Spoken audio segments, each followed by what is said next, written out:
Bassmasters, pros and would-be pros, amateurs, doctors, welders, car salesmen and farmers, young and old, the experienced anglers, and those just learning. Bass anglers fishing head-to-head in the fastest-growing segment of America's #1 participant sport, fishing. Not just fishing, but bass fishing. For some, its new popularity has changed fishing from a recreational pastime to a new profession. Oh, there are still cane polers and cork watchers, the minnow dunkers and fishermen in faded overalls, and leaky old boats with tired, sputtering engines. But the yesterdays of angling are becoming faded memories, replaced by streamlined fishing machines with thundering power plants that blur the water and race the wind. Sitting at the controls is the new breed of fishermen, the Bassmasters, driven by the passion of bass fishing, stirred by the excitement of competition, the thrill of winning, the dream of being the best in the final test of the best, and the ultimate dream, seeing bass fishing reach the level of other games that people play. It all started here at Beaver Lake in Arkansas in 1967, when 106 anglers launched in aluminum boats to begin what 18 years later would be the world's largest fishing organization, the Bass Anglers Sportsman Society, B.A.S.S, BASS. And like so many American success stories, this organization too was the dream of a single person, Montgomery, Alabama insurance executive Ray Scott, the man who conceived and still heads the Bass Anglers Sportsman Society, now a worldwide organization linked by one bond, the black bass. You know, competition is part of America. Whether it's golf or tennis or even a company bowling team, competition is the American way of life. And that was the basis of the foundation of the Bass Anglers Sportsman Society some 18 years ago. It was the beginning of an organization that would bring recognition to all of us who enjoy sport fishing and to all of those who want to compete in their sport. A unique sport that really knows no physical barriers or age restrictions. This season, the Bassmaster Tournament Trail will crisscross America, leading toward 2 year-end goals: the overall Bass Angler of the Year and the right for 40 bass fishermen to compete in the prestigious Bassmasters Classic, the Super Bowl of professional bass angling. For it's here, the world's top bass anglers go head-to-head for 3 days to decide the best, the world champion. The Bassmaster Tournament Trail staff. These are the people who make it happen. Tournament Director Harold Sharp. For 14 years, he's been the trail boss, tough but fair. And his staff, Dewey Kendrick, Mary Tolbert and Glenda Cobb, Harold's wife, Cy Sharp, Kenny Johnson, and James Pooley Dawson. These people blaze the tournament trail, along with the rest of the Bass headquarters staff who help organize, direct, and publicize the activities of the 400,000-member-strong Bass organization. Helen Sevier, Bob Cobb, Bob Barker, Dave Precht, and Ann Lewis. And each tournament starts the same way, with the code of the trail, the rules, the do's and don'ts. Be sure that you know the check-in times and the lock times, because if you're late, you're late. No exception to the late rule. If you get caught behind the lock, that's your problem, not ours. So be sure that you understand that and get in on time. And if anybody wants to check his watch, it's now coming up on 7:22 in about 5 seconds. And I remind you once again, we got one official watch and you're all looking at it. It's here at the pre-tournament briefing that the computer-selected fishing assignments are announced. Jones of Kentucky. Yeah. And Terry is a good fisherman as well and fishing with Doug Gilley. You're number 13, if that means anything, on the 13th in the first flight. Now, Florida and Missouri next. On the day when the cold front comes through, you might sit there a long time before they that's true. And if you do, you don't waste it our best time. That's true. You know, that's... No, that's good with me. I'll meet you at the motel tomorrow. You bet. You bet. What time we leaving? I'll be there at 5:45.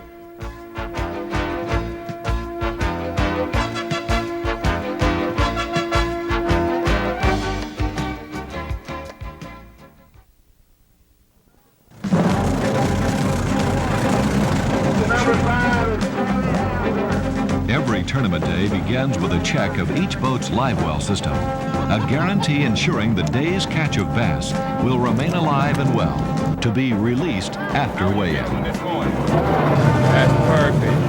Oh, the plumbing is good. Looks good. Y'all have a safe and good luck to you.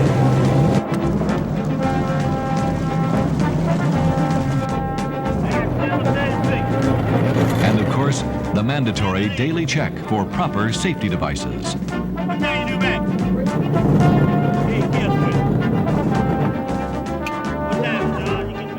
Bass tournament rules have strict commandments.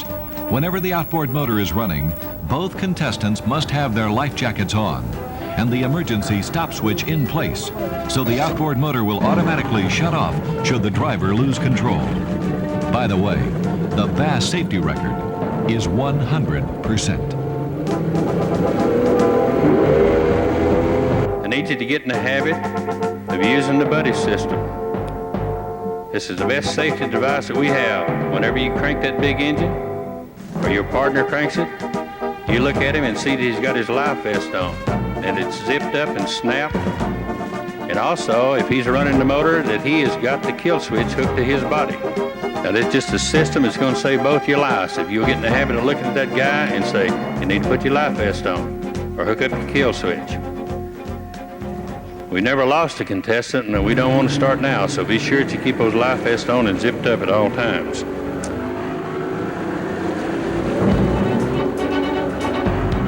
Each tournament day lasts approximately 8 hours. Contestants fish only with artificial lures. Anglers are allowed to bring a specified limit of bass to the weigh-in scales. The legal size limit may range from 12 to 15 inches or larger, depending on the tournament water's regulations. Live fish are important. A dead fish at weigh-in costs 2 ounces, and for each minute a contestant is late for his check-in, 1 pound is deducted from his day's weight. If a contestant is 15 minutes late, the day's total catch is forfeited. Back, bully. Roland Martin, the undisputed king of professional bassing. He's the all-time money winner on the Bassmaster Tournament Trail, and he's captured Bass Angler of the Year honors 8 times. With this season's outcome still thousands of casts away, Martin is again making a run for Bass Angler of the Year in the first tournament of the season on the Hudson River near Catskill, New York. The Hudson is a 150-mile-long meandering tidal river that winds its way through hills and valleys and past New York City's towering skyscrapers. There are some who still think of the Hudson as a polluted drainage ditch, but those who live here in Catskill on the Hudson and fish and make a living from this river know it's different now. They know that this is one of the nation's best bass fisheries. Tom, let me ask you just one question. What's happened on the fishing scene here since you and the rest of these guys really got into bass fishing?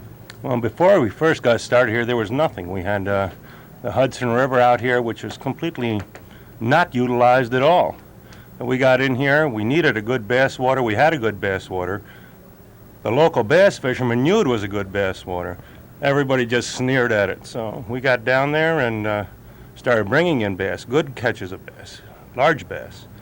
Started showing the local people, hey, there's something out there other than just polluted water. So we got going, and right now, when 5 years ago you were lucky to see a bass boat anywhere on the whole river, if you got there any day, you're going to see lots of them. Lots of club tournaments going on all up and down the river. It really turned into a gold mine. The local people, I don't think they can still believe what's going on out there. You know, I can remember 10, 15 years ago, the Hudson River was looked at as one of the cesspools of this nation. What's the situation today?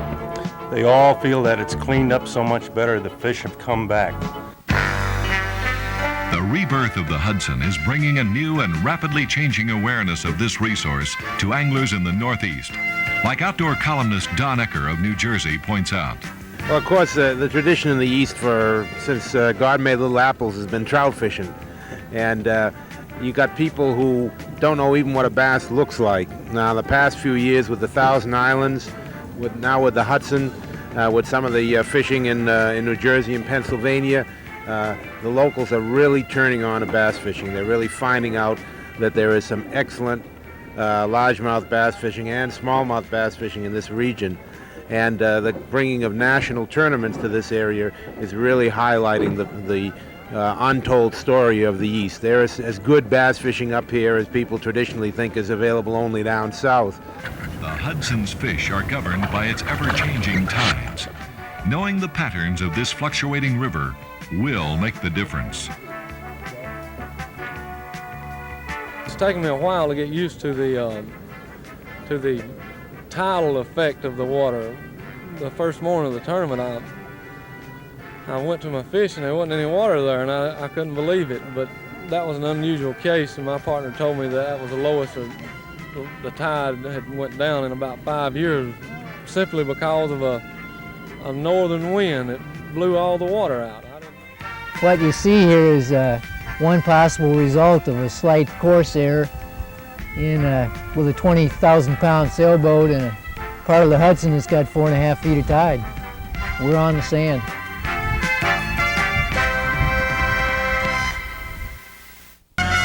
The Bass Anglers Sportsman Society has given much to the fishing industry through its tournament circuit. It spawned new innovations in boats and equipment, and knowledge and understanding of the resource. But the single most important thing has been the creation of catch and release bass fishing nationwide. Your club exercise a catch and release program? Oh yes, very much so. It's our prime objective. It really is. I hate to see anybody, even for a wall mount, and I can't blame them. I've kept a few myself for the wall, but I'd sure like to see them go back so I can catch them again tomorrow. That's my feelings.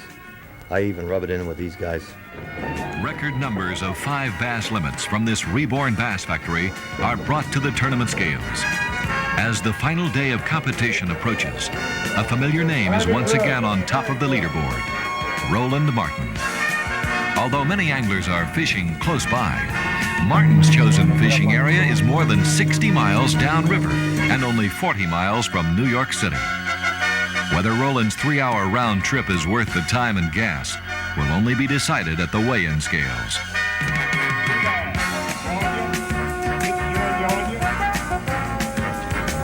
And the weight for Brother Mitchell.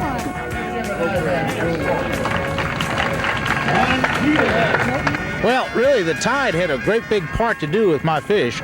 What had happened the other previous days was the tide got up pretty full, the fish would start to bite. But the problem with today was that the tide was later, and we had to run a long ways down the lake, about 50, 60 miles down the river. When we got down there, it was a pretty low tide, so we had to fish and really wait about 3 hours before the tide got up. And I thought the fish were going to be in these grass beds. They'd been in these points of these grass beds when the incoming tide would sweep into that point. But today we tried a couple of our grass beds, and we picked up one small fish. Preston here caught the first one in a grass bed, but I didn't catch anything.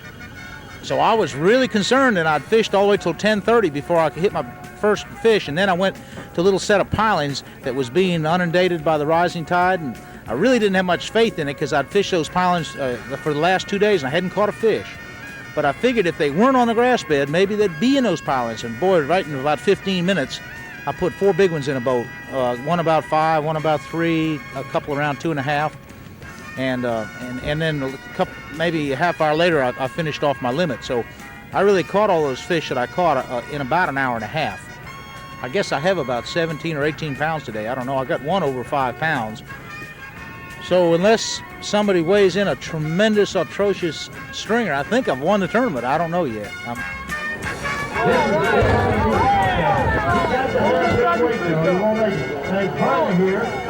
Folks, this man is incredible. He's just done it all. Any angler will tell you there's only one man close to Roland Martin, and they don't know who he is. This man has won everything in the world. Roland Martin of Florida, folks. Let's give him a nice hand.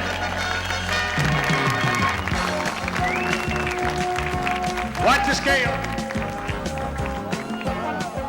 Now the scale's adjusted, see? All right, now watch it. Quit flipping. 18 pounds and 4 ounces. That's the largest catch of the entire tournament, and you won the tournament, Roland Martin. Thank you. Wow, hey, no sound. Let's grab it. Oh, fantastic. Yeah, we've already weighed him. Let's wait. Now we've got We want to weigh your biggest bass.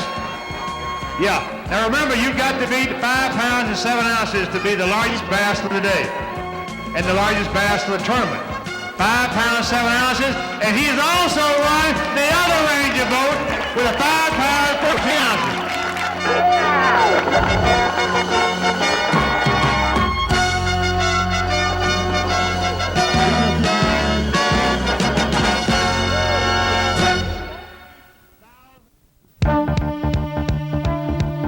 The Hudson River Tournament is history. But for the Bassmasters traveling the road to the Classic, it has been an important first stop on the tournament trail. An angling adventure that will take us from New York to Missouri and on to Florida, Texas, to Tennessee, and then back to the south of Florida for the final qualifying tournament. While many of the contenders will be local bass anglers itching to test their abilities against the pros, the competition is tough, for there's a growing number of full-time tournament-wise professionals who are putting their bucks on the line and bass rigs on the road for a share of fishing fame and fortune. The big, I think, roadblock that existed for many years with professional fishing is that fishing is what people think they do when they retire or they go on a vacation. People don't think of it in the terms of the skill that it really is.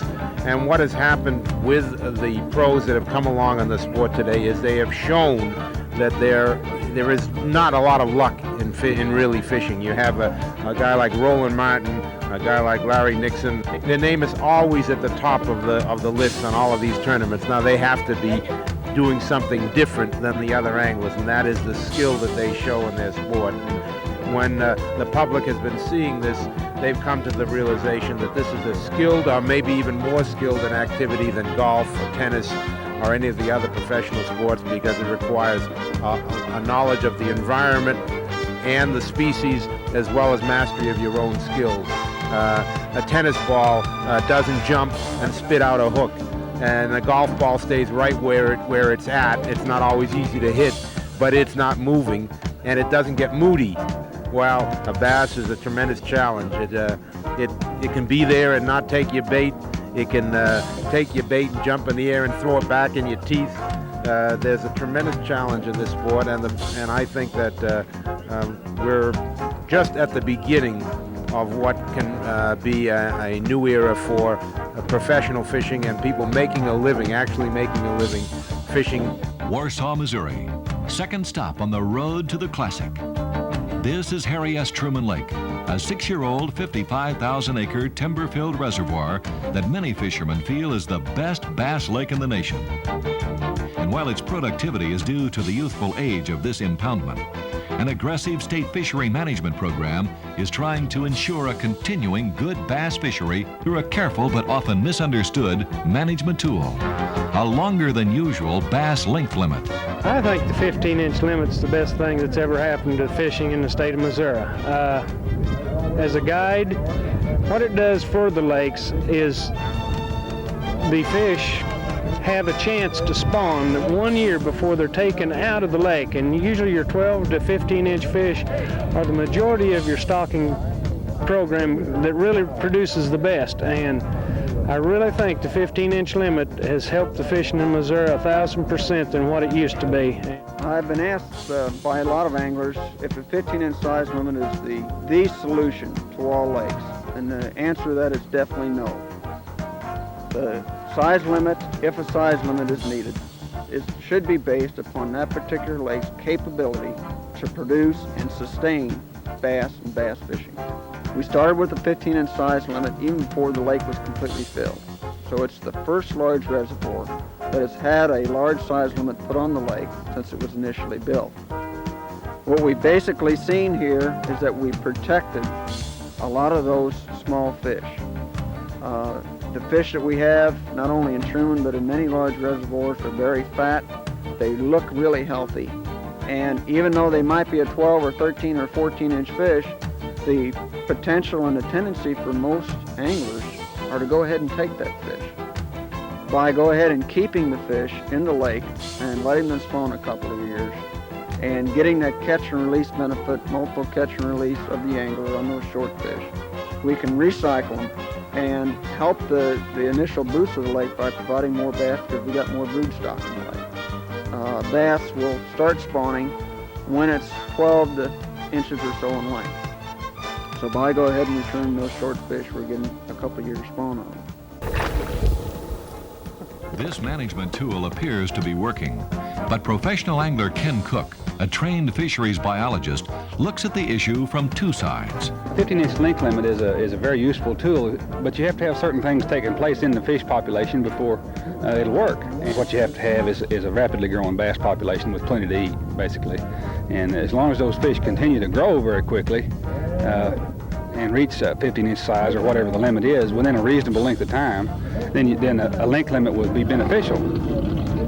But if you have those fish start to slow down their growth rate, they either run out of food, eat all their forage, or just become too stockpiled, too many of them in the population, and then their growth rate slows down, then you'll have a problem with that fish population. And either you have to have some of those fish removed or find some way to supplement their diet. Like a pasture where you're growing cattle, you can only put so many head of cattle on a given pasture before they don't grow anymore, and that's what happens with fish. An acre of water will only support X number of pounds of bass, and you can have 100 1-pounders, or you can have 10 10-pounders, or somewhere in between, and usually, of course, there's a mixture. While the presence of large numbers of big bass may be good for the mental attitudes of these professional bass hunters, the fish have to bite to be caught. And weather is a big factor. But regardless of tornadic winds, torrential rains, and plummeting temperatures, conditions which can change hourly, there is still one known fact in tournament fishing. Somewhere, someone is going to catch fish. Charlie Ingram, folks, fine angler from Tennessee. One short of the limit. Now watch the scale. We got a good man coming in here. Classic contender. Watch the scale. 4 bass. 21 pounds, 2 ounces. Let's give him a great hand. Woo! Right now, it's time for the how-to section of the Bassmasters, where we show you the pros, tips, and tactics that will help you catch more and bigger bass. A buzzbait here, it's probably the most versatile of the fall lures, especially when you're fishing in heavy stick-ups like this. The bait will ride up and over most anything, and a big bass will really come up and attack it, whereas you couldn't fish a conventional topwater lure. The buzzbaits that I like to fish are ones that are white or chartreuse. That's the two most popular colors. And you fish the lure by keeping it constantly on top of the water. And as illustrated here, we can bring the lure through the heaviest stick-ups, and it'll rarely hang up. Sometimes, if the fish are hitting real short, we might want to add a stinger hook to the back of this buzzbait. But these lures can be fished on top of moss and as I said before, in the thickest of stick-ups. Well, this thing's almost breathtaking when you get a big old bass to strike on these things. Almost make your heart stop.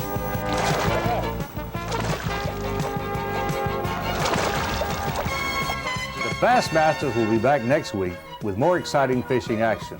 We'll wind up the Truman Lake Tournament and show you the techniques the winner used. And then we're on to Florida and the big bass of the St. Johns River. It'll be an exciting tournament where 1 ounce can make the difference between winning and losing. For the Bassmasters, this is Ray Scott. We'll see you next week.